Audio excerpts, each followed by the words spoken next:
Allez, vous m'avez manqué, hein? Trop contente de vous retrouver. Cette semaine, on va terminer le livre de Shemot. On va terminer le livre de la Géoula. Vous savez que le Sefer Shemot, c'est le livre de la Géoula, puisqu'on va lire Parashat Pekoudé. En général, le plus souvent, on lit Vayakel Pekoudé. Cette année, on a 2 Hadar, donc c'est Vayakel et Pekoudé. Et donc, on termine le livre de la Géoula. Et on le termine comment? Ce livre, en disant Ve'ele Pekoudé. Alors, c'est-à-dire quoi Ve'ele Pekoudé? Voilà ce qui est important, voilà ce qui compte. Voilà ce qu'il faut mettre en avant dans ce qu'il y a dans le Mishkan. Et de nouveau, on nous énumère encore une fois tous les kélim du Mishkan, juste pour nous dire, parce qu'on les a déjà énumérés, quand Moshe a dit amener de l'or, de l'argent, du cuivre. Ensuite, on les a encore énumérés pour dire qu'ils sont allés et ils ont amené, ils ont donné. Et là, on va encore énumérer juste pour une seule chose, pour dire, sachez que tout ce qu'ils ont fait, ils l'ont fait à la perfection. Tout a été fait, Kerol Asher, Tziva Hashem, comme Hashem l'a ordonné, Ken, Assou, c'est comme ça qu'ils ont fait. C'était top, c'était magnifique, ils en ont même donné de trop. C'était la perfection, bravo, Chazak. Le livre de la Géoula se termine avec ce mot-là de Chazak, bravo. On vous like, Am Israël, vous êtes au top. Et c'est sympa à entendre quand on sait qu'il y a eu la faute du veau d'or avant. C'est magnifique. Et donc, on a une paracha entière qui sert juste à dire bravo et qui nous sert à recevoir la plus belle bracha au monde, puisque quand Moshe voit ça, il y a un passouk dans la paracha qui dit Vayevarech otam Moshe. Moshe les a bénis. Quelle bracha. Heureusement qu'on a Rashi qui vient et qui nous dit quelle bracha ils ont reçu d'avoir tout fait à la perfection. Yehi Ratson. Que ce soit la volonté d'Hachem, Shetashre Shrinatecha, qu'il mette sa présence divine, Bemaase Alechem, dans vos mains. Que les actions de vos mains soient des actions impulsées par la présence divine. Je ne sais pas si vous imaginez le niveau de cette bracha. C'est la plus belle bracha qu'on puisse donner à quelqu'un. Que ce qu'il fait, ce ne soit pas juste un acte, que ce soit impulsé par quelque chose qui dépasse cet acte, impulsé d'en haut. Et donc, le travail spirituel de cette semaine, ça va être quoi? Évidemment, vos devoirs. Ça va être de faire comme Moshe, de voir tout le bien qu'il y a autour de nous et sur ce bien de dire bravo, bravo, c'est génial. Cette petite chose à laquelle je me suis habituée, elle est géniale. Et cette autre grande chose aussi, elle est géniale. Tout ce qu'il y a autour de moi, tout ce que je vois, tout ce qui existe, tout ce qui fonctionne, et il y a des choses qui fonctionnent autour de nous, de dire bravo. C'est ça le travail de cette semaine. Et c'est le travail évidemment de la Simcha, et c'est le travail évidemment de Rosh Chodesh Hadar 2 qui arrive à grands pas. On a béni le mois de Hadar ce Shabbat, c'était Shabbat Shkalim, et donc ça va être le travail de la Simcha de cette semaine. Ce travail, vous le savez, on l'a déjà dit le mois dernier, cette année on reçoit double dose pour travailler la Simcha parce qu'on en a encore plus besoin, parce qu'on s'est dit après les gilets jaunes, après le Covid et maintenant la guerre en Ukraine, on s'est dit, allez, on va leur donner une bonne dose de Simcha, allez, hop, 2 pour le prix d'un. Et donc, c'est un travail qui est difficile, le travail de la Simcha, le travail de la joie. C'est une des choses les plus difficiles à mettre en place et j'ai l'habitude de vous expliquer que c'est encore plus difficile quand on a la chance d'avoir été créé par Dieu, être féminin. Pourquoi c'est encore plus difficile pour nous autres la Simcha? Alors, c'est plus difficile pour une raison très simple qui a été ordonnée au moment de la création de l'homme et de la femme. Hachem nous a créés tel qu'il nous a créés et il a créé en nous quelque chose qui est a priori, qui semble être quelque chose qui va à l'encontre de la Simcha. Pourquoi? C'est quoi le contraire de la Simcha? Etzev, la tristesse. Etzev. Et Etzev apparaît en double dose, pareil, quand on parle de l'être féminin. Après la faute originelle, vous vous souvenez de Adam et Ève, il va falloir désormais réparer le monde et le rendre perfectible. Il n'est pas du tout parfait, mais il faut le rendre perfectible. Et pour ça, il donne des instructions à l'homme et à la femme.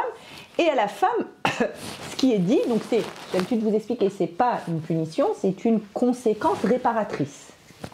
El Aïcha Amar.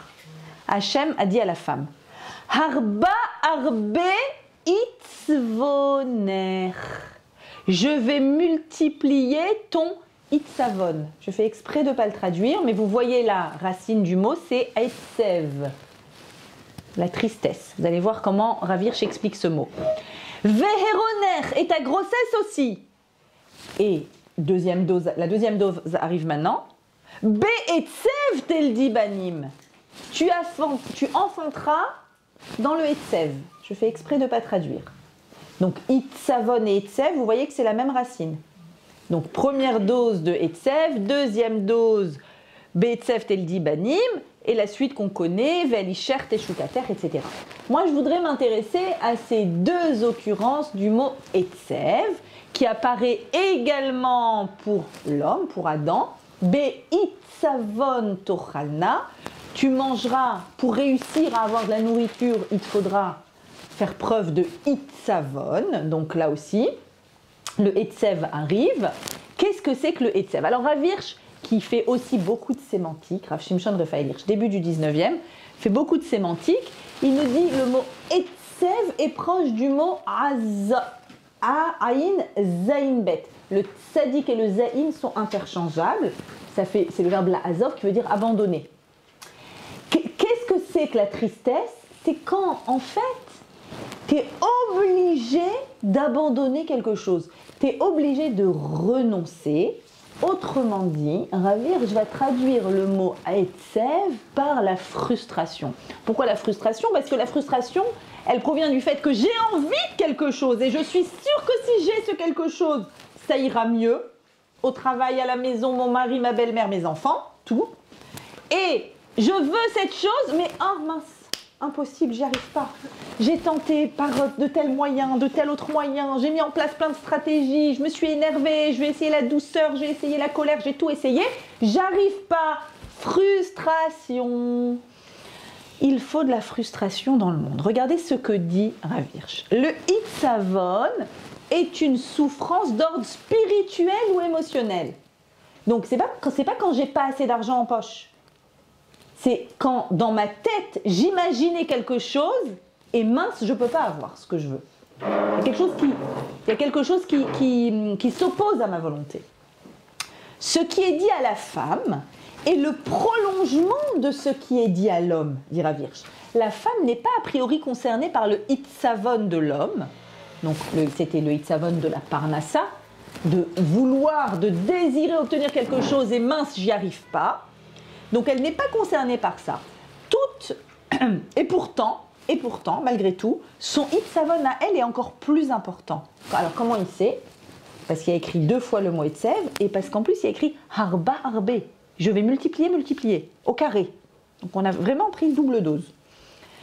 Toute la vie d'une femme, depuis son adolescence, est une vie de limitation, barrière, donc frustration, et don à l'autre. À cela s'ajoute le mot héroner. La femme sacrifie sa vie et donne de son propre lait et de son sang pour un petit être qu'elle fait grandir. Et en plus de ça, il est écrit « Tu enfanteras dans le Etzev ». Or, dit Rav Hirsch, l'origine de la simcha d'une femme provient de ses enfants, mais elle ne peut mériter cette joie supérieure qu'en passant, écoutez bien, par une frustration supérieure. Par une frustration supérieure. Tu veux obtenir une simcha ilaïte supérieure? Passe par une frustration supérieure. Ça mérite une explication, ce que nous dit Rav Hirsch. Il nous dit que, en effet, étant donné que à l'intérieur de nous, Hachem il a créé corporellement du manque. C'est-à-dire, dans notre physiologie, nous sommes créés creuses, manquantes à l'intérieur de nous-mêmes. Donc, qu'est-ce que ça va produire? Ça va produire une sensibilité au manque qui est encore plus grande. Au secours! Je me sens vide, je me sens creuse, je sens qu'il me manque quelque chose. Dans plein de domaines, pas que dans le domaine de la parentalité. Dans plein de domaines du féminin, on va sentir un vide, un creux, et on va être surtout très sensible à ce vide et à ce creux. Et donc, Ça va faire quoi? Pourquoi on dit que justement ça va créer une possibilité de réparation? Parce que ça va être sa force. Parce que du coup, ce vide, ce creux, quand il est utilisé intelligemment, va faire qu'elle va se tourner vers l'altérité, quelle qu'elle soit. Donc, quel que soit le domaine. Et cette altérité va créer un partage, un lien qui se fait, et donc quelque chose qui inclut et qui est beaucoup plus complet. C'est-à-dire, elle va sortir de son égocentrisme naturel, de l'homme et de la femme, il y a un égocentrisme évidemment naturel, et elle va aller se tourner pour trouver quelque chose à l'extérieur qui va la remplir. Maintenant, évidemment, vous avez bien compris que ça, c'est dans le meilleur des cas. Mais sinon, qu'est-ce que va fabriquer en nous le manque si on le vit de façon très forte? Ce manque avec cette sensibilité qui a été posée génétiquement à l'intérieur de nous, eh bien, ce qu'elle peut produire, ce que ce manque peut produire, c'est ce qui a été décrit. C'est pas vraiment Freud le premier, c'était Charcot avant Freud, mais peu importe, même avant eux, on voit apparaître le mot hystérie, qui est aujourd'hui très péjoratif, et qu'on a essayé de l'extraire de son origine étymologique. L'origine étymologique du mot hystérique, vous le savez, c'est l'utérus. L'utérus, donc, la féminité, le fait d'être creuse, d'être manquante, et donc d'être hystérique, parce qu'il te manque quelque chose que tu veux et tu deviens dingue, et tu es capable d'hurler, et tu es capable de rentrer dans des colères terribles, parce que tu veux quelque chose que tu n'as pas, tu es frustré, mais tout ça, ça provient de ta nullité de femme. D'être féminin, disaient les. Aujourd'hui, ça y est, on a élargi le mot hystérique, et puis des fois on essaye même de ne pas utiliser ce mot, parce qu'il est péjoratif, etc., etc. Mais moi, il m'arrange bien ce mot, parce qu'il me permet de faire un jeu de mots sur la différence entre une hystérique et une hystérique. Donc nous aussi, on va transformer ce mot en hystérique. Et on va voir comment ne pas faire tomber dans l'hystérie. Alors, qu'est-ce que c'est que l'hystérie? Il y a deux écueils, globalement, à cette problématique de la frustration et du manque. C'est vrai. C'est vrai qu'on est sensible, très sensible, à ce qui est creux, à ce qui est manquant, à ce qui est vide, à ce qui ne nous remplit pas. Très sensible. Écueil numéro 1, le repli. On avait dit que l'objectif, c'est justement de se tourner vers l'altérité. Mais je peux ne pas le faire, et je peux aller dans le sens plutôt au contraire du repli.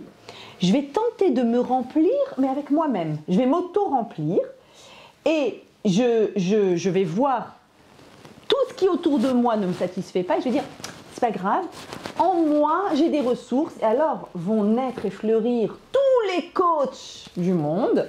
Non, ne crois pas, arrête de chercher à l'extérieur quelque chose, la solution est en toi, vas-y, concentre-toi, t'es capable, t'es la meilleure, t'es au top, tu t'en fiches. Au contraire, bah tu sais quoi, ils t'ont embêté, ben masculinise-toi et montre que tu t'en fiches et montre que tu vas à la conquête et que tu es capable de dépasser. Donc un repli, on va rester auto-centré, moi, c'est pas la solution. Généralement, celles ici présentes qui connaissent mes cours, qui ont l'habitude de mes cours, elles savent que ma petite pointe de féministe souvent intervient, et je vais beaucoup parler de la capacité de la femme à trouver des solutions et à savoir et à oui s'auto-centrer parce qu'elle a une solution et qu'elle va réussir et que... Et comme j'inspire beaucoup aussi mes cours de ce que je rencontre, de ce que je vois, de la paracha évidemment, et aussi des appels que j'ai de toutes sortes de personnes, etc. Et donc quand je rencontre des femmes qui me racontent ce que leur mari odieux a fait, les a dominées, les a soumises et n'a pas écouté, alors ma petite graine de féminisme va ressortir. Mais aussi, pour être très sincère, je dois vous dire que je reçois aussi des appels de maris de femmes hystériques. Et que si je suis sincère, eh bien je dois aussi me faire le relais de ce deuxième pan, parce que tout n'est pas toujours, j'ai envie de dire, on ne va pas de façon aveuglément, ça c'est un petit peu l'idée du féminisme idéologique auquel je ne m'affilie absolument pas, mais absolument pas. il n'y aurait pas deux natures différentes et tout est construit. Ça, vraiment, c'est des choses qui sont pour moi anti-Torah, anti-réalité. Mais, et par souci de cohérence et par souci de émettre, d'authenticité, je veux aussi me faire le relais de cette particularité féminine autour de l'hystérie, que j'ai appelé moi hystérie, mais vous pouvez l'appeler autrement. C'est ce lien avec ce qui ne fonctionne pas. Je suis pas contente. C'est-à-dire que tu te lèves le matin, tu as décidé que tu n'es pas contente. Ça arrive, on est d'accord.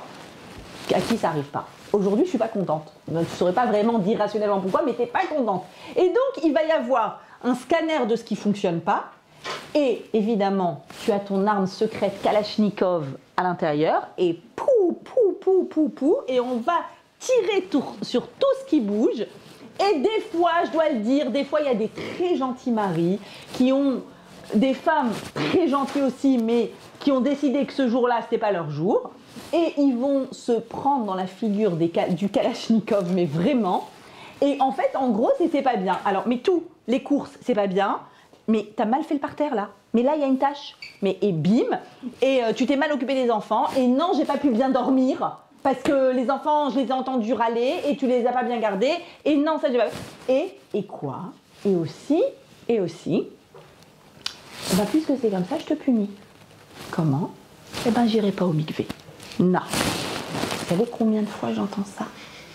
Vous savez combien de fois j'entends ça?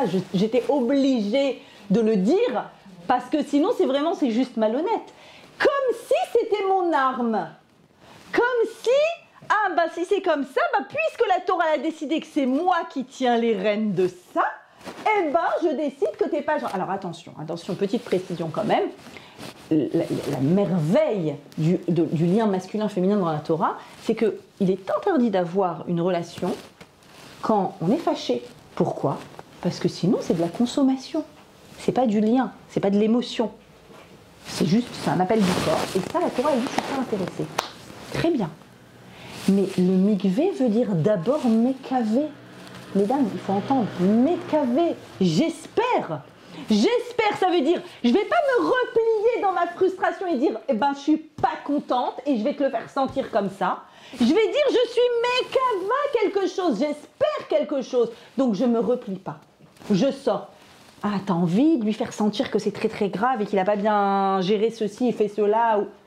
Il y a d'autres moyens. Il y a d'autres moyens, mais n'utilise pas cette mitzvah exceptionnelle qu'Akadosh Baruch Hu t'a donnée, qui est un rendez-vous. Moi, je dis toujours aux calottes, le jour de ton mikvé, tu as reçu une lettre, un rendez-vous officiel. Akadosh Baruch Hu t'envoie. C'est pas toi qui maîtrises quel jour, comment ça. Ah, ça tombe pas bien. Ah non, j'ai pas envie. Ah, ça me saoule ce soir. Non, il n'y a pas. C'est le soir du mikvé, c'est une invitation d'Akadosh Baruch Hu j'ai envie de dire, on reçoit accusé de réception, d'accord? Et c'est ton rendez-vous avec quelque chose qui est à l'extérieur de toi. Ne te replie pas sur ta frustration et sur ton manque, va vers autre chose qui va le combler. Cette autre chose, c'est peu importe quoi. Peu importe. Et peut-être que tu as eu la pire belle-mère, et peut-être que tu as eu la pire remarque d'eux. Alors il y a des moyens de le dire. Il y a des moyens de communiquer. Mais ça ne fait pas partie des moyens. Et c'était important pour moi aussi de le préciser parce que j'entends trop souvent ça. Et du coup, ça m'effraie. Donc, il y a l'écueil numéro 1, je l'ai dit, le repli ou le déni. Non, en fait, il manque rien. Non, en fait, ça va. Et l'autre écueil, c'est je vais devenir un homme et je vais conquérir. Je vais aller à la conquête du monde. Parce que les hommes, eux, ils ne sont pas frustrés. Parce que les hommes, eux, c'est des fonceurs. Donc moi aussi, je vais me masculiniser. Je vais refuser de me concentrer. Parce que si je me concentre sur mon manque, j'ai peur d'être engloutie par ce manque. Par ça va pas, mon mari n'est pas parfait, mes enfants sont pas parfaits, ma maison n'est pas parfaite, tout ça. On sait ô combien on repère ce qui ne va pas. Donc, je vais arrêter de repérer et je vais tracer. Parce que quand on fonce, on ne regarde pas ce qui manque. Et ça, c'est un deuxième écueil dans lequel il ne faut pas tomber. Alors, nous explique le Harizal. Pourquoi il ne faut pas tomber dans ce deuxième écueil? Le Harizal, ça aussi, c'est un grand fondamental avec lequel que j'utilise pour former les calottes. Le Harizal va d'une façon synthétique nous dire de façon magistrale la vraie différence entre la fonction masculine et la fonction féminine dans le monde. Je dis bien fonction, pas l'homme et la femme. D'accord, c'est important de le préciser. L'homme a en lui du masculin et du féminin. La femme en elle du masculin et du féminin. La Torah, le monde est fabriqué avec ces deux grands pôles de force masculine dans le monde et force féminine dans le monde. Évidemment, la femme a plus, a priori, étant féminine, elle a plus de force féminine. D'accord? Est-ce que c'est... Je veux juste bien qu'on comprenne. Je ne suis pas en train de parler de l'homme et de la femme, du concept du féminin, Zachar et Nekeva, en hébreu. D'accord? Le masculin et le féminin. Comment le Harizal définit ces deux grandes forces dans le monde? Il dit, c'est la force de la flèche et c'est la force du cercle. Le masculin correspond à une flèche, à un vecteur, en fait, à un mouvement en avant, et le féminin correspond à un cercle. Inutile de préciser que le Harizal, c'était il y a très longtemps, bien avant le microscope, et le fait qu'on ait pu voir au microscope la forme de la gamète femelle et de la gamète mâle, d'accord? Sous forme de flèche et sous forme de cercle. Et donc, le Harizal nous dit, qu'est-ce qu'il veut nous expliquer à travers ces deux formes fondamentales. Alors, en fait, c'est quoi, à quoi correspond, qu'est-ce que ça signifie être de nature flèche ou être de nature cercle? C'est quoi ces deux grandes figures géométriques? Le monde entier est fait soit de... Vous êtes d'accord? Il n'y a pas d'autres figures géométriques. Il y a soit le trait, d'accord, et ensuite les polygones, c'est des traits les uns à côté des autres, soit tout ce qui est arc, cercle ou ovale, d'accord? Qu'est-ce que ça signifie sur les natures, sur la nature masculine et la nature féminine? La nature masculine est une nature qui a un objectif et qui fonce vers cet objectif, l'essentiel étant d'atteindre. C'est donc une nature de conquête, d'accord? C'est la nature, quand on le prend à l'excès, de Poutine, qui a besoin d'une hégémonie à l'excès. Tout est bien de façon mesurée, d'accord? À l'excès, il a besoin d'étaler, de conquérir, d'accord? De tracer, de continuer encore. C'était la nature d'Alexandre le Grand qui voulait encore et encore et encore. C'est l'hégémonie, d'accord? C'est aller se fixer encore et encore et encore de nouveaux objectifs. En soi, de façon mesurée, avoir un objectif, ça nous permet d'aller de l'avant.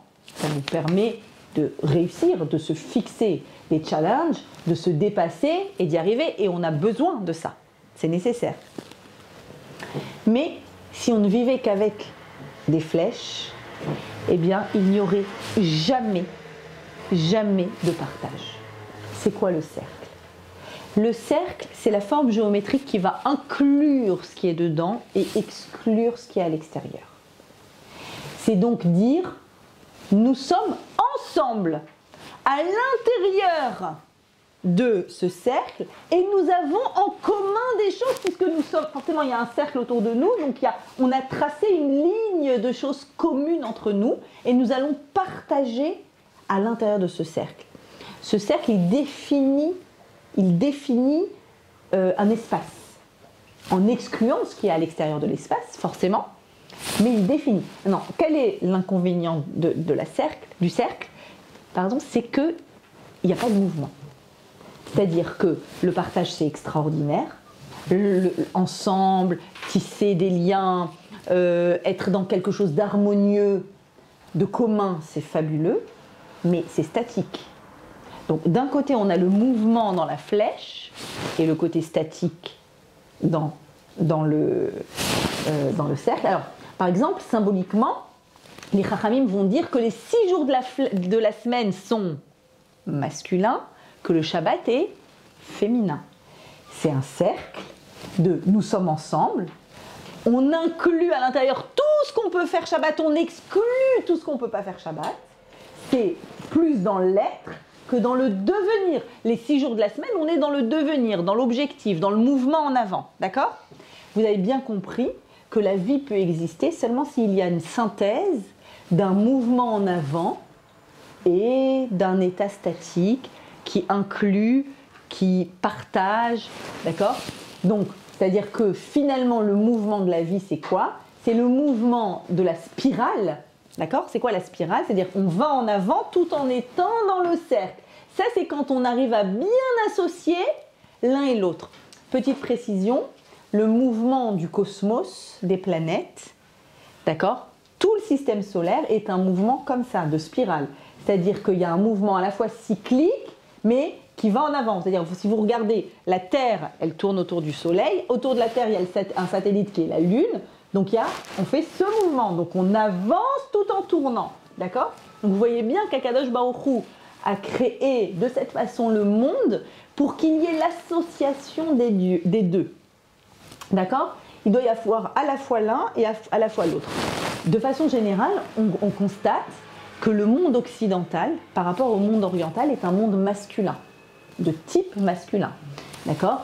Le héros occidental, c'est le guerrier, c'est le conquérant, c'est celui qui a un super pouvoir, qui va de l'avant. Et depuis tout petit, nous tous sans même le savoir, on est éduqués à aller le plus loin possible, à réussir le mieux possible, à avoir la meilleure note. Regardez comment le système scolaire occidental fonctionne avec des notes, en visant la mention très bien. Et s'il y avait plus que mention très bien, on viserait plus. C'est-à-dire qu'il faut toujours être dans le dépassement, et on va s'infliger des punitions, s'auto-infliger, parce qu'il faut qu'on soit performant. La performance avant tout. Comparé au système oriental, le monde oriental, les religions plus d'Orient, Bouddha, etc. L'homme est malheureux parce qu'il désire. Cesse de désirer, tu atteindras la contemplation et tu atteindras le bien-être. Cesse de désirer, cesse d'être une flèche et sois dans l'ici et dans le maintenant. Et même les civilisations, bon là c'est pas le cadre, mais quand on analyse les civilisations orientales, on voit que c'est des civilisations dans lesquelles il y a des castes. Il n'y a pas une caste, c'est-à-dire elles sont hiérarchisées et on est ce qu'on est et on le reste à vie. Les États-Unis, on a pu passer quand même d'un homme de l'esclave noir jusqu'au président des États-Unis noir, d'accord? La flèche, le mouvement en avant, la progression. En Orient, c'est pas du tout ça. Vous avez bien compris que le masculin-féminin, c'est la synthèse de ces deux éléments-là. Donc, on a le féminin qui va faire quoi? Qui se dit, bon, ok, Hachem a mis dans le monde la mort. Et donc, qu'est-ce qui va se passer? L'homme va déployer toutes ses forces pour sa survie en se tournant vers lui-même. Il faut que je survive, il faut que je survive. Et donc, on va mettre en avant quoi? La flèche. Tourner vers soi et vers la possession et vers la réussite. Et là intervient Chava, ou le féminin. Vous savez que Chava va obtenir son nom de Chava à la fin de l'histoire de la faute d'Adam et Ève. Et Chava, c'est Chaya au carré. Je ne sais pas si vous avez déjà expliqué. Chaya veut dire vivante. Tu mets Chaya au carré, ça fait Chava, de Yud. C'est Ravirch toujours qui explique.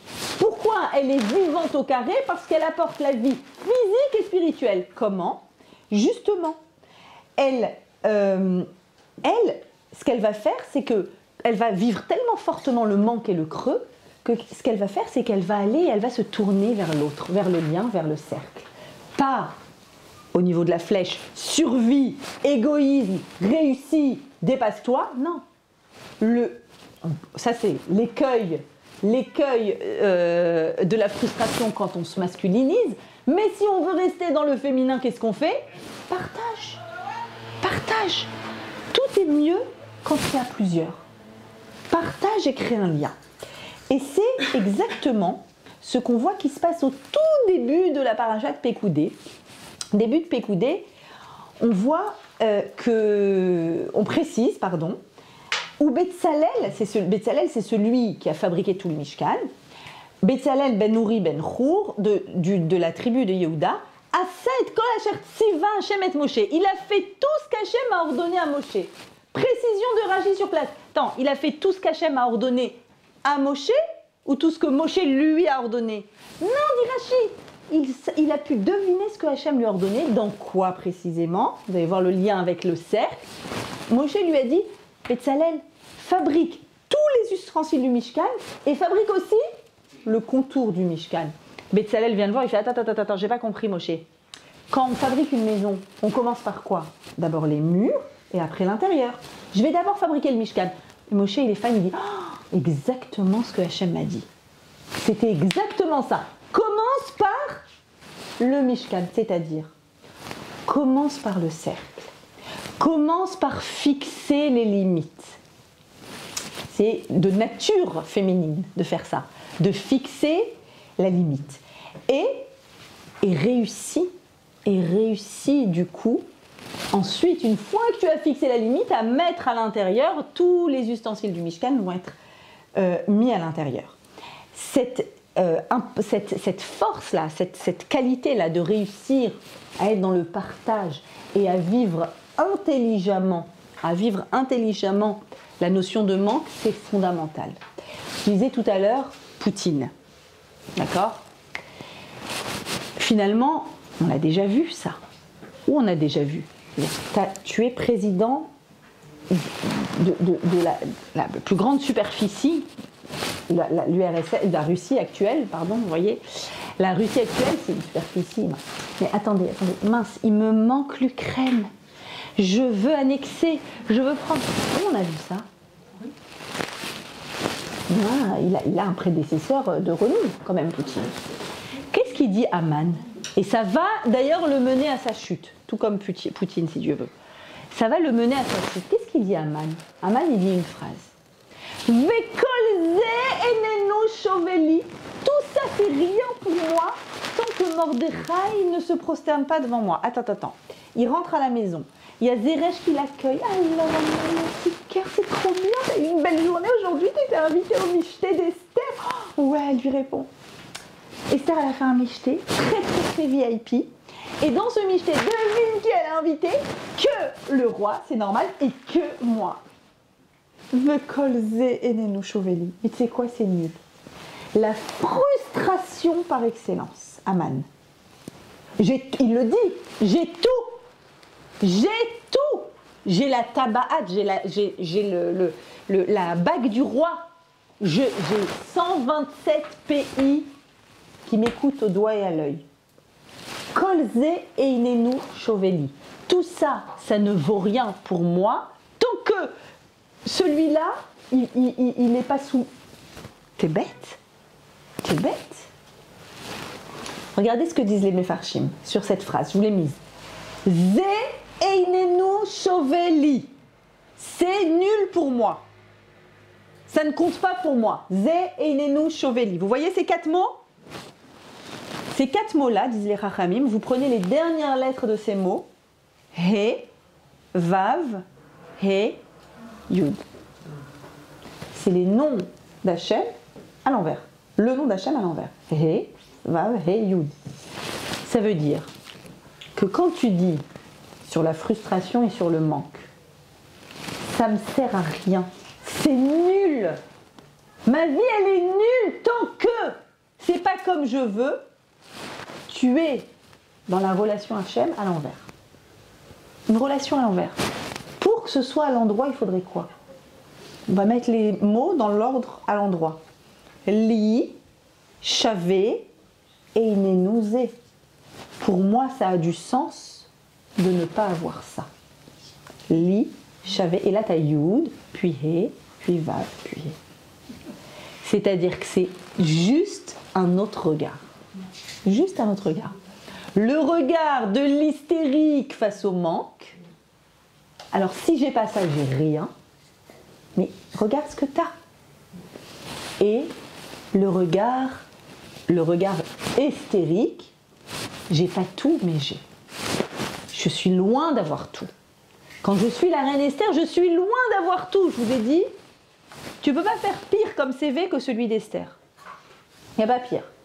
Pas de père, pas de mère, kidnappé dans le palais d'un roi horrible, cruel, écœurant, qui a un harem de femmes, qui les utilise comme un produit de consommation. Toi, tu viens le soir, tu repars le matin, demain, ça sera une autre et après-demain, une autre. Berk, l'homme le plus à vomir au monde. Elle a quoi, Esther? De quoi elle peut se prévaloir? Pas de famille. Personne qui l'aide dans ce palais. Alors, il y a Mordechai. Holer, il passe devant le palais, la Da'at et Shlom Esther, pour savoir comment va Esther. Et dès que... Alors, tu te soucies de moi, Mordechai? Oui, je me soucie de toi. Mais tout d'un coup, je vais me soucier surtout de qui? Du peuple juif, du peuple d'Israël. Et là, Esther, up to you. Et là, Esther, elle va devoir dire Li, Chavé et Nenouze. Je comprends. Ça a du sens, que je n'ai pas ce que je voulais avoir. En fait, il n'y a pas grand-chose dans sa vie, je crois, qui ressemble à ce qu'elle souhaitait. Et elle va utiliser son manque, vous allez voir, pour faire du Esther, du grand Esther, créer le cercle le plus incroyable qui soit. Elle va créer l'inclusion la plus incroyable. Elle va inclure tout le peuple juif, elle va recréer une unité à l'intérieur du peuple juif. Parce qu'elle sait que le seul moyen de se reconnecter à Hachem, c'est quand on crée ce lien de tous ensemble. Et c'est exactement la raison pour laquelle, Shabbat dernier, on a lu Shabbat Shkalim, dit la Gemara dans Megillah, elle dit, tu sais pourquoi on a lu le Machatzit à Shekel? Pour prévenir les Shkalim que va peser Aman. Comment toute l'histoire a commencé? Il a pesé 10 000 pièces d'argent, parce que ça coûte cher de décimer un peuple. Ça coûte de l'argent, les wagons à bestiaux, ça coûte quand même. D'accord? Donc il est venu, il a pesé, c'est écrit dans la Megillah, c'est écrit Ve'aseret alafim kikar kesef, 10 000 pièces d'argent que Aman a pesé, c'est le prix qu'il a payé pour avoir le droit de décimer le peuple juif. Nous amenons les shkalim début de Hadar. Pourquoi? Pour contrer ces shkalim. Pourquoi? Parce que nos shkalim font quoi? Ils sont censés créer un tzibour. C'est quoi un tzibour? Une communauté. Créer une unité communautaire dont nous avons encore très très très besoin. Qui va être l'artisan de cette unité communautaire? Esther. Esther, c'est pas par hasard que l'héroïne de la Megillah, c'est une femme, parce qu'on veut nous faire savoir que dans l'être féminin, ce dont on a le plus besoin pour amener la Géoula, c'est quoi? C'est cette capacité féminine du partage et de l'inclusion. Comment je le sais? Dans la paracha de la semaine dernière, Vayakel, on a un passage magnifique, que chaque année j'enseigne, parce que on ne peut pas donner un cours féminin sans enseigner ce passage-là, qui nous raconte comment on fait pour rentrer dans le Mishkan. Donc, le Mishkan, vous vous souvenez, c'est le tabernacle dans lequel il y a tous les ustensiles. Il y a le Kodesh, où il y avait la Ménorah, la table, l'autel des senteurs, du parfum, et dans le Kodesh à Kodashim, les chérubins, l'arche sainte avec l'étape de la loi, d'accord? Maintenant, pour rentrer dans le Kodesh, qui a le droit de rentrer? Que les Kohanim. Tous les Kohanim en service. Pour rentrer dans cet endroit-là, ils doivent se faire Netilat. Nous, c'est en souvenir de ça que tous les matins on fait Netilat aussi. Ils doivent faire Netilat avec quoi? Avec une immense cuve faite en nérochette en cuivre. Elle se trouve à l'entrée du Mishkan, immense. Il faut vraiment imaginer une cuve immense, avec plein de robinets tout autour. Ils se lavent les mains et les pieds avant de rentrer dans le Mishkan. Le Mishkan, c'est quoi? C'est un microcosme, on avait expliqué, d'un monde parfait dans lequel il y a une unité, dans lequel il y a ce lien. Pour rentrer dans le Mishkan, il faut quoi? Il faut être capable de t'extraire de ce qu'il y a à l'extérieur du Mishkan, dans le monde dans lequel on est, où la mort existe, et où donc il y a l'égoïsme et la volonté de performance. Peut-être que cette volonté de performance va faire que je vais écraser à droite et à gauche des personnes, je vais tracer, je vais aller de l'avant, et forcément, il va y avoir quoi? Quel est l'élément le plus fort qu'il y a en nous? et qui fait que tous les problèmes au monde sont issus de ça, l'égoïsme, l'égocentrisme. Donc, dans le monde, c'est un monde de survie. Pour survivre, tu dois penser à ta peau. Donc, tu te dois de penser à toi. Dans le Mishkan, c'est l'endroit par excellence, le trait d'union entre le haut et le bas. Tu dois rétablir un lien. C'est dans cet endroit qu'on rétablit un lien avec le divin et avec ceux qui sont autour de moi. S'il y a une erreur qui a été faite, j'ai blessé quelqu'un, le korban, c'est-à-dire l'endroit du Mishkan, c'est l'endroit du shalom. C'est l'endroit du lien. Pour rentrer, pour passer du domaine de l'ego au domaine du tous ensemble. Le fameux Mishkan où il a commencé Betzalel par dessiner les contours de ce Mishkan, n'est-ce pas? Il y a un passage obligé, le kiyor, la cuve. Et la cuve est faite comment? Dit le Passouk. Betzalel a fabriqué le kiyor en nérochette, en cuivre, et son support en cuivre. Comment? Vous connaissez sûrement ce Passouk, et peut-être sûrement aussi ce Rashi très connu. Au moyen des miroirs des femmes qui s'étaient attroupées à l'entrée de la tente d'assignation. Toute la paracha de la semaine dernière, qu'on a sauté, je vous fais un petit récap, parlait et mettait beaucoup en avant les qualités féminines. Elles ont apporté leurs bijoux, leur or en très grand nombre, leur désir de participer dans le Mishkan, de faire, de tisser, extraordinaire. Et en particulier, donc elles sont beaucoup citées dans la paracha, toutes les femmes, Hanashim, Bekol Hanashim, toutes les femmes sont citées, et en particulièrement, on cite que le kiyor, la cuve, est faite de façon exclusive à partir des miroirs des femmes. Pourquoi? Pourquoi pour rentrer dans le Mishkan, j'ai besoin de la femme et de son miroir? Pourquoi c'est ça le meilleur moyen pour devenir une hystérique? Et en tout cas pour sortir de l'hystérie. Alors venez, on essaye de comprendre. C'est un Rashi sur lequel pendant des années je me suis arrêtée. Et non, c'était très mignon. Il raconte une histoire très mignonne, super, on like, mais ça ne me suffisait pas. Ça ne me suffisait pas parce qu'il y avait des précisions de Rashi dont les classiques interprétations ne rendaient pas compte. Et un jour, je ne sais plus, l'année dernière ou l'année d'avant, j'ai prié, Hachem, je t'en prie, éclaire-moi. Je veux comprendre. Je veux comprendre la larme que représentent ces miroirs. Pourquoi? Vous avez vu le Rashi comme il est long? Vous savez que d'habitude Rashi c'est 3 mots, 5 mots, 10 mots quand il a oublié de ranger sa plume.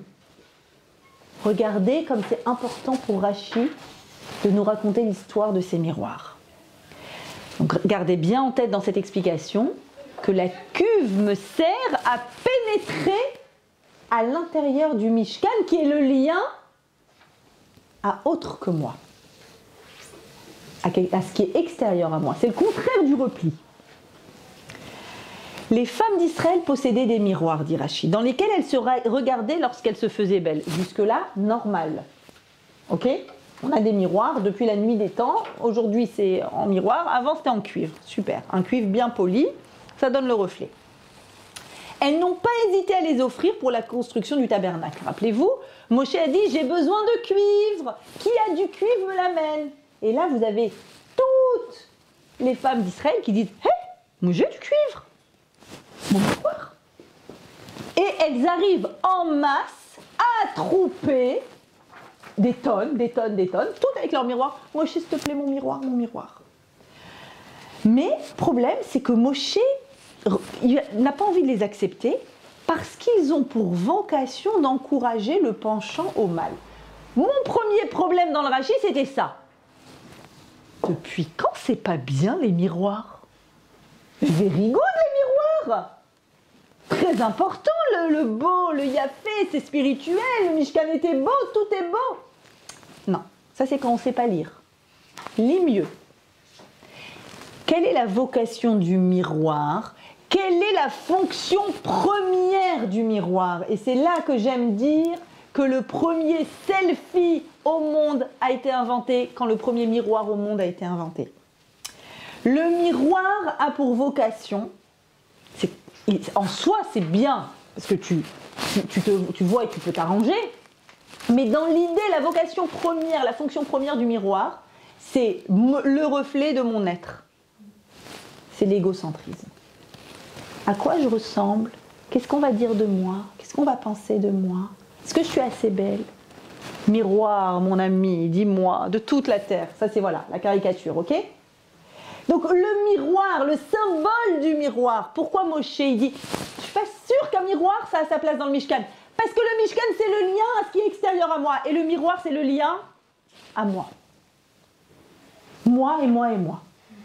Donc, je veux fabriquer un endroit qui a un trait d'union vert. Il y a sa place pour un miroir? Demande Moshe. Du coup, Dieu il dit, je comprends la question, je vais lui répondre. Et il lui dit, accepte-les. Chavivim alay mikulam. Ils me sont plus chers que tout, dit Akadosh Baruch Hu à Moshe. Il intervient pour le coup, c'est assez grave pour qu'il intervienne. Chavivim alay. Et il va lui expliquer.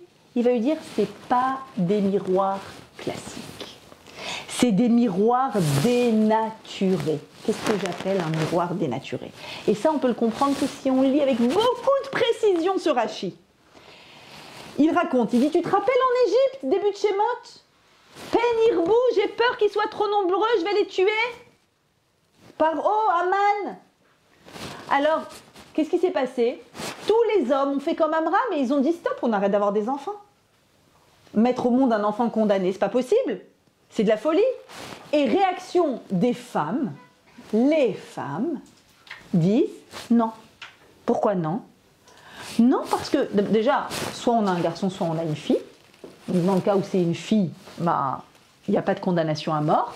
Et quoi qu'il en soit, face à un décret de mort, nous réagissons en incluant, pas en étant une flèche et en disant bon, puisque c'est comme ça, je dois obtenir que. Non, non, non. En incluant, et inclure, c'est accepter cette condition féminine du partage, le manque, et dans mon manque, venir être accompagné par. Et donc, comment je sais ça? Parce qu'il y a une précision dans Rashi. Donc, quand leur mari était épuisé par leur travail, elles allaient leur apporter nourriture et boisson, elles leur donnaient à manger, puis elles prenaient leur miroir. Et qu'est-ce qu'elles faisaient? Chacune se regardait dans le miroir avec son mari. Avec son mari. Je vous fais la scène. À manger, à boire. Maintenant, il la voit. Disons que le miroir, c'était tout à l'heure pour se regarder. Est-ce que je vais être assez belle pour mon petit chéri, pour quand même susciter du désir? C'est pas ça. Elles amènent le miroir avec elles. Pourquoi tu l'amènes? Elles le sortent et elles se regardent avec leur mari, côte à côte le miroir. On est à deux dans le reflet. Vous voyez la précision de Rashi. Si c'était juste un miroir pour se faire belle, tu n'as pas besoin de l'amener avec toi. Pourquoi tu l'amènes avec toi et tu te regardes dedans avec ton mari si ce n'est pas pour former un cercle? C'est-à-dire qu'on va dénaturer le selfie égoïste du miroir et on va prendre le miroir et on va dire à deux sur le miroir. Selfie à plusieurs. Là, ça a du sens. Je veux t'inclure dans ma décision. Moi, force féminine dans le monde, j'ai décidé de fabriquer un cercle. J'ai décidé de t'inclure et de partager avec toi. Quoi? L'avenir. Advienne que pourra. Mais t'es folle, les enfants, Je partage. Je suis dans l'inclusion. Donc elles dénaturent leur miroir. C'est pour ça que c'est plus un miroir tourné vers soi. C'est un miroir qui inclut l'autre. Il a toute sa place. C'est pas qu'il a toute sa place. Il va être l'objet symbolique de l'entrée dans le Mishkan. Quelque chose qui a été fait pour un, qui devient pour deux. Vous êtes avec moi? Je vous ai pas perdu en chemin. Ok. C'était pour un, ça passe pour deux. C'est ça exactement qui me fait rentrer dans le Mishkan. Je suis un à l'extérieur du Mishkan. Je rentre dans le Mishkan. Je suis moi et Hachem, moi et l'autre, moi et mon épouse ou mon époux, parce que Rashi précise ensuite que l'eau de cette cuve était bue par la femme soupçonnée d'être adultère et ça rétablissait le shalom entre un homme et une femme. Ça veut dire que cette cuve, elle symbolise le lien masculin-féminin. Un masculin flèche à la conquête, qui s'enfuit, qui avance.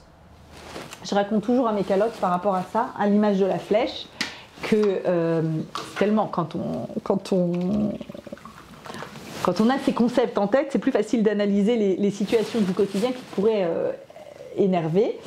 Et en l'occurrence, un truc très banal, mais très drôle, quand on doit prendre un train ou un avion ou que sais-je. Alors mon mari, il est très très stressé par les départs. C'est un grand sujet dans sa vie. L'heure et les départs. Moi, je suis une grande détente, je suis toujours en retard, vous savez, ceux qui me connaissent. Et j'aime bien l'ici, le maintenant, le kiff, le petit café ensemble. Bon. Mais quand on est à la gare, par exemple, et qu'il y a le train qui va partir, et qu'on est avec les enfants, les bagages, les trucs, là, toujours, mon mari, il trace. Il avance devant. Et quand je le rattrape, je lui dis, en fait, si jamais toi, t'as le train et pas moi, au fait... Genre, tu prends le train et tu me laisses derrière avec les enfants et les bagages. Juste explique-moi l'idée du traçage. Il me dit, bah non, bien sûr que non, je vais pas prendre. Je sais bien que tu vas pas prendre le train. Donc du coup, quel est l'intérêt de tracer? Je suis désolée, je peux pas faire autrement. Je peux pas faire autrement. Ça veut dire que quand tu es une flèche. Il faut obtenir. Il pense qu'il va attraper le wagon, il va le tenir comme dans les films et dire, attendez, il y a ma femme qui arrive. Et on rate jamais le train et on rate jamais l'avion, enfin... C'est pas encore arrivé, grâce à Dieu, mais le stress de la flèche. Il faut y aller, il faut foncer, il faut... Comment? Et du coup, vous aussi, je sais, c'est pareil pour tout le monde, je sais, obligatoirement. Mais ce qui est bien quand tu connais les concepts de flèche et de cercle, c'est que du coup, tu prends de la distance et tu rigoles un bon coup et tu dis...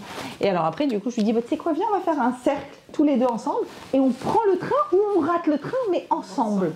Ça sera sympathique. Baruch atah Adonai Eloheinu melech haolam she'akol nהיה bidvaro. Amen.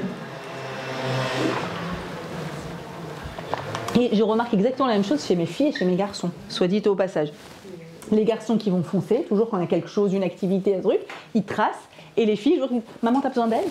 Maman, je veux... C'est-à-dire, juste l'essentiel, le ensemble, le partage. Et donc, on comprend maintenant... Que dit Rachi à la fin? À la fin, donc, vous avez compris que grâce à cette inclusion, il y a eu des naissances, il y a eu un baby-boom, et c'est ces bébés-là qui sont sortis d'Égypte. Précision de Rachi à la fin, la preuve qu'il s'agit vraiment de miroir. C'est-à-dire, qu'est-ce qu'il veut dire? Il est en train de dire, sache que la cuve, c'est pas tout le cuivre apporté par tout le monde qui a été refondu et refabriqué en cuve, c'est les miroirs, exclusivement. Et je pense même qu'il signifie ici qu'ils n'ont pas refondu le neurochette, le cuivre, pour refabriquer une forme de cuve, mais qu'ils ont pris les miroirs, tac, tac, tac, tac, tac, tac, tac, en puzzle, et que, en fait, quand on arrivait à l'entrée du Mishkan, et qu'on voyait ces miroirs, on voyait des miroirs, tac, tac, tac, tac, plein. Comment il sait ça? Hatzovot, des femmes attroupées. Soit elles sont attroupées avec leurs miroirs, soit ça va, c'est une armée, une troupe. C'est les miroirs qui ont donné naissance à une armée d'enfants, à une troupe d'enfants. C'est tellement important, ce geste qu'il est écrit là, dans le passouk de la Torah. Et l'explication est rapportée par le Midrash. Le passouk vient et te dit, ce miroir-là, dans lequel tu inclus, ce cercle-là d'inclusion, c'est ce qui t'amène vers le Mishkan, c'est ce qui t'amène vers le trait d'union, vers le lien à l'autre. Et il n'y a pas d'autre façon de créer de la vie sur Terre que comme ça. C'est le seul moyen de créer de la vie. Et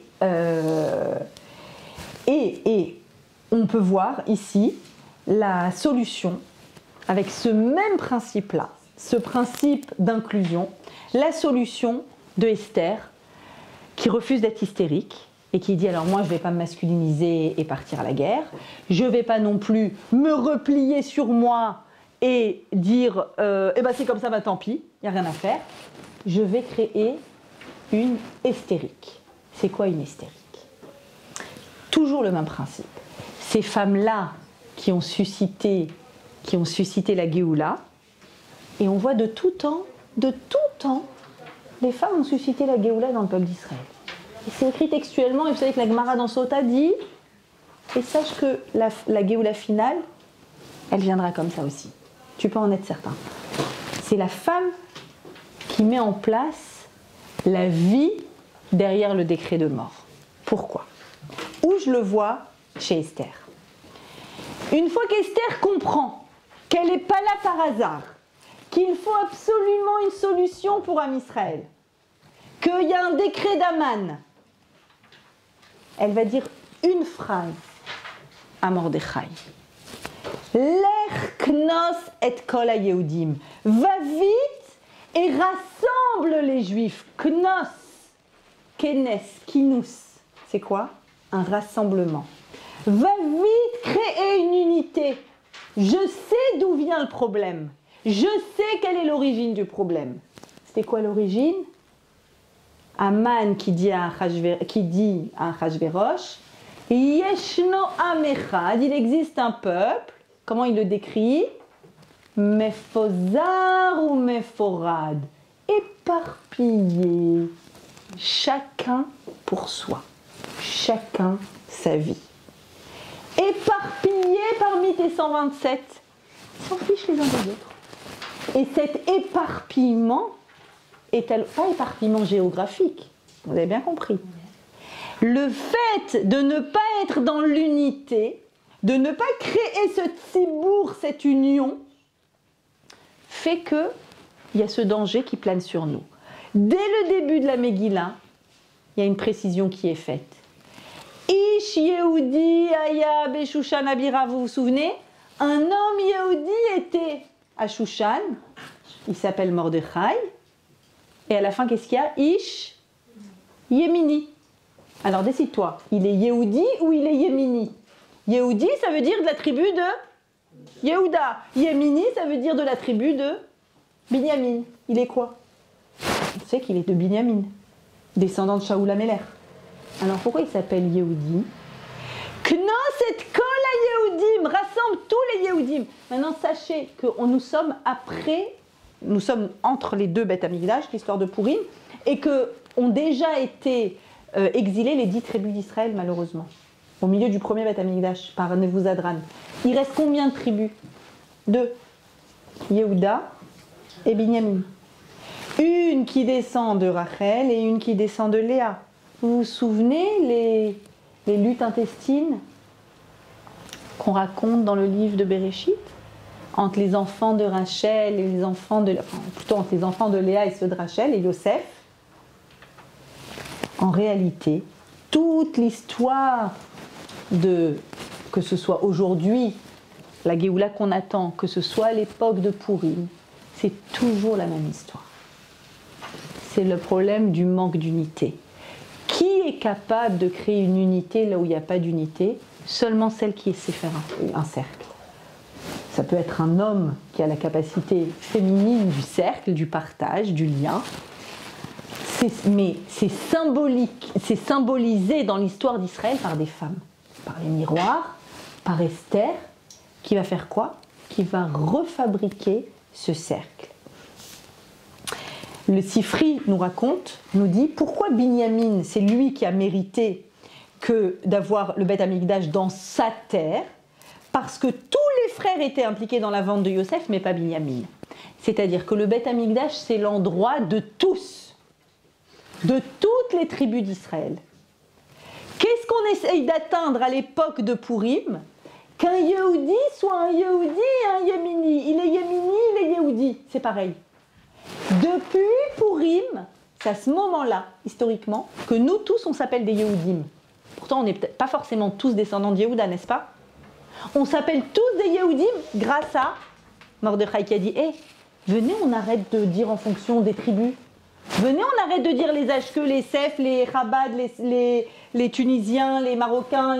Venez, on arrête de dire ça. Venez, on dit les Juifs. Ah, quand tout d'un coup, Chas v'Shalom, il y a une guerre et Am Israël est en danger, tout d'un coup, on est tous ensemble. Venez, on n'attend pas ça.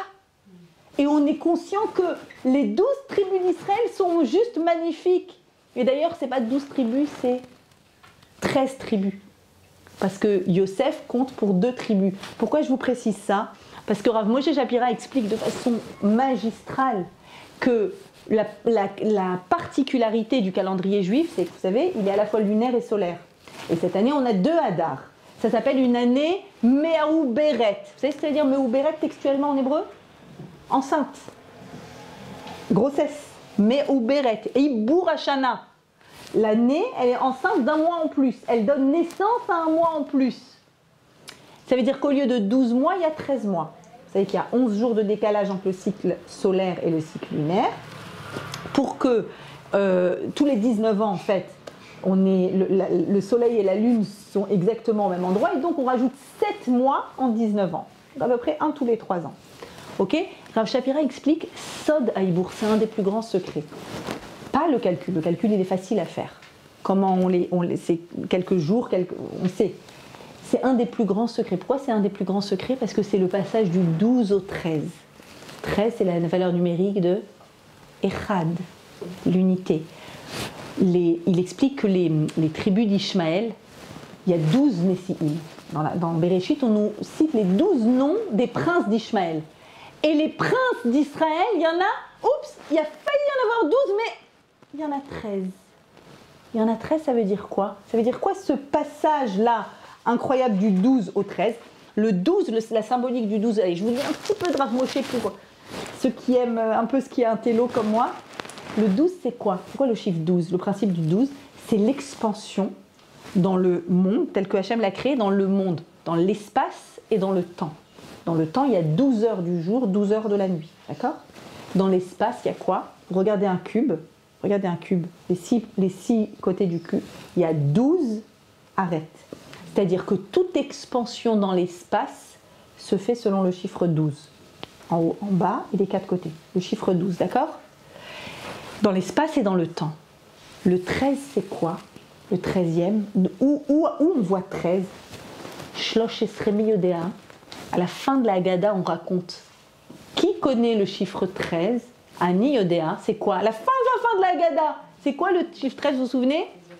Shlosh Esrei Midaya. Les 13 midot de Rachamim d'Akadosh Baruch Hu. C'est-à-dire le fait d'être capable de dire tu t'es trompé, il y a un manque, il y a une frustration, mais c'est pas grave. C'est pas grave si c'est pas comme je veux. Alors viens, on le fabrique ensemble comme je veux. Le fait qu'il y ait 13 mois de l'année, dans l'année, et qui fait que la lune et le soleil, comme par hasard mes amis, la lune et le soleil est de nature diffusion, n'est-ce pas, masculine, et la lune est de nature cyclique. La lune et le soleil, quand ils réussissent à s'accorder ensemble, c'est quand le masculin et le féminin arrivent à s'accorder. Le hibour, la grossesse, qui est le résultat du masculin et du féminin, soit dit au passage quand même, c'est la capacité à créer un monde dans lequel il y a du mouvement et il y a du partage. On va mettre à la fois notre mouvement et notre partage tous ensemble. Pour créer l'unité, c'est le partage. Pour créer l'unité, on a besoin de la reine Esther. À quel moment il y a le Nes de Purim? 14 et 15 Adar. Quand la lune est pleine, elle est remplie, quand elle n'est pas manquante, quand elle arrive. D'ailleurs, Estehar en perse veut dire la lune. Ça veut dire la lune en perse. C'est-à-dire qu'elle symbolise, Esther symbolise la force du féminin qui va créer un lien. Qu'est-ce qu'elle fait? Qu'est-ce qu'elle fait à la fin? Elle va dire, les amis, tout ça c'est arrivé parce que c'était chacun sa peau. Parce qu'on était Mephosar ou Mephorad. J'ai demandé à Mordechai, Knos, créer une unité, que tout le monde jeûne. Ça a marché. Et si demain il retombait dans trop de masculinité, chacun pour soi, à la conquête du monde. Je veux réussir, je veux gagner, je veux être meilleur. Si jamais, alors qu'est-ce qui se passera? Ok, dit la reine Esther, je sais ce que je vais faire. Je vais fixer les mitzvot de Purim, qui vont vous forcer à être tous des Yehudim. Lesquels? Ou mishloach manot ish lereu. elle impose qu'on s'envoie des Mishloach Manot. Mes amis, les devoirs des Mishloach Manot, c'est de les envoyer à ta blacklist. Ne me blacklistez pas si je vous dis ça, s'il vous plaît. Vous avez aussi le droit de m'en envoyer, ça va. Il faut vraiment, halakhiquement, ils sont là pour créer de l'unité. C'est-à-dire que la fille que tu supportes le moins au monde, tu lui envoies le plus beau Mishloach Manot avec un mot perso. Et tu le fais toi-même. Et tu y mets ton cœur. Mana, une mana, c'est quoi? C'est quelque chose qui est destiné à quelqu'un en particulier. Une matana, c'est quoi une matana? Matanot laevionim. N'importe qui tend la main, tu lui donnes. Ne vérifie pas de quoi il a besoin ou pas besoin. Tu donnes, c'est tout, point barre. Quelqu'un demande, tu donnes. Pourquoi? Pour partager, pour créer de liens. Parce que son manque, c'est un peu ton manque aussi. Le cercle. Mana, c'est quelque chose qui est précis pour telle personne, parce que justement, je ne peux pas me la blairer. Mais que je vais décider de me la blairer cette année. Réellement. Micheté. Il vaut mieux pas avoir de cadeaux, alors recevoir des cadeaux, parce que ça veut dire... Il vaut mieux ne pas en recevoir, exactement. Non, mais on peut aussi multiplier le lien. Et le micheté, c'est quoi? Le micheté aussi, c'est créer un lien dans le cercle plus petit. Vous voyez, matana, c'est tout le monde, n'importe qui demande. Mana, tu donnes à ta blacklist. Micheté, la famille. La famille et la Megillah, c'est justement tout le Ham Israël, Berov Ham, tout le monde qui participe. Voilà, ça c'est au nom du Khatam Sofer. Le Khatam Sofer qui dit qu'elle a fixé ça. Encore un dernier élément, mes amis, un dernier élément. Parce que, ok, tu es en train de me dire que je dois, qu'il soit yémini ou qu'il soit yéhoudi, tout le monde est yéhoudi et on doit créer un lien. Mais c'est pas si simple, justement. Des fois si on s'est séparés, c'est justement parce que c'est difficile, parce qu'il est tellement différent, parce que ça ne fonctionne pas comme moi. Alors, comment faire? Et là aussi, ce dernier élément, je voulais vous le transmettre aussi. Quand je vous parlais dans la parashat Vayakel de Kol Anashim, toutes les femmes, il y a quoi en commun à toutes les femmes, disent les Chachamim? Pourquoi c'est elles qui ont aussi ce cercle et cette notion de partage? Parce que même dans la différence, elles savent créer ce lien. Je m'explique. Il y a un pasouk incroyable dans Parashat Vayakel où on nous raconte qu'il fallait fabriquer des tentures somptueuses pour le Mishkan. Et donc il fallait avoir l'art du filage et du tissage. Et dit le pasouk, Kol Anashim, toutes les femmes, donc sûrement moi aussi qui est de main gauche, apparemment je savais aussi le faire, je ne sais pas. En tout cas il y a écrit Kol Anashim, dont le cœur les portait à cela, Bechorma, avec une intelligence supérieure. Qu'est-ce qu'elles ont fait? Tavu et Taïzim. Elles ont filé les chèvres. Pas le poil de chèvre, mais les chèvres. Ça veut dire que pour que le poil soit brillant, dit Rashi, ce qu'elles ont fait, c'est qu'elles ont mis leur métier à tisser contre le dos de la chèvre, qui avait des longs poils, et elles ont commencé à tisser le poil de chèvre pour fabriquer toutes ces tentures qu'il fallait dans le Mishkan. Pourquoi la Torah veut nous préciser qu'on a cette chorma là, cette intelligence du tissage et du filage? Même nous toutes qui sommes nuls en couture. D'accord? Je pense que je ne suis pas la seule. Même un ourlet, ça me rend dingue. Voilà. Pourtant, il y a écrit que notre intelligence est ça. Alors j'ai trouvé une Gemara exceptionnelle dans Yoma, page 66, qui nous raconte, et on finit avec ça, qui nous raconte comment plein de personnes vont voir Rabbi Eliezer pour lui poser des questions très très très précises.